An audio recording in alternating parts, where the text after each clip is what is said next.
to our little fair. Solar seeds, recycling and time. You'll see the exchange with creative reuse there. And we could have a fairly good time. I like wire, I like bending wire, and there's a lot of it thrown away. So I just take it and try to do something better with it. And sometimes I use it for what it was meant for, and sometimes, you know, like this telephone wire, I don't know if they still use the same kind, but there's interesting colors in it, and it's kind of fun to play with, so I do These are kind of beautiful. Well, it weaves, it makes baskets. You can, I don't know, it's fun. It's like chicken wire. You can squash it. And I do the same thing with copper wire.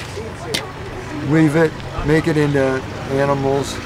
I call it live wire because you make it into something organic. But it's all, here's a chicken I made. That's out of a, I don't know if you can see that or not.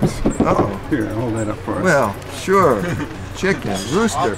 I've made several roosters. The aluminum rooster model. And then here's a beautiful flower. This is an iris.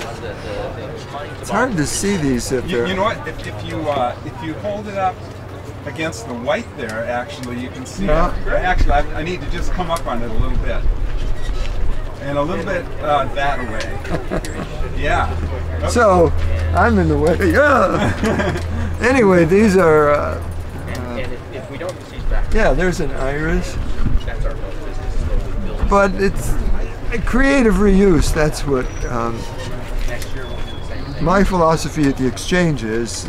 Appropriate recycling technology, which is ART, and that's the most appropriate thing you can do with junk, is make art out of it. So that's my focus, is to try to get people to make things exciting out of stuff that they don't know what to do with anymore. And then the other thing we got going here today is e-waste. We're now an official e-waste collector for the state. E-cycling is another version of recycling, except this one is it's a very progressive thing, or fairly progressive for the United States, in that it's requiring the manufacturers of electronics to take back the most toxic of their products and recycle them.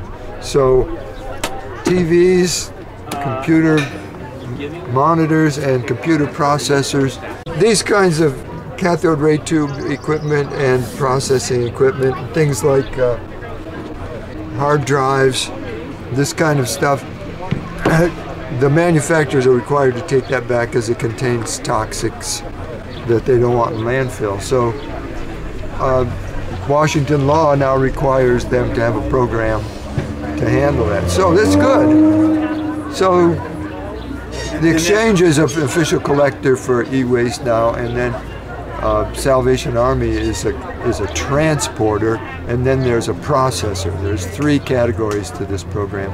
And so we're just a collector.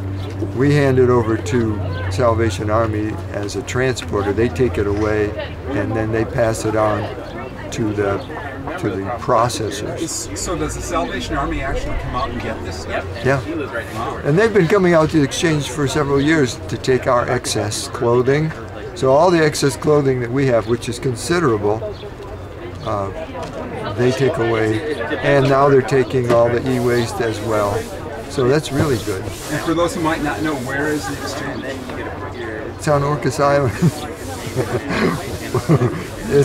It's on the way to the ferry landing. It's right by the solid waste. It's at the transfer station for solid waste, yeah. Yes, exactly. So that's... it's open the same hours that the solid waste transfer station is open. Exactly, 10 to 4 on Wednesdays through Sundays. My name is George Post. I am the president of Orcas Recycling Services, which is the nonprofit that runs the Exchange, and have been for the last 26 years.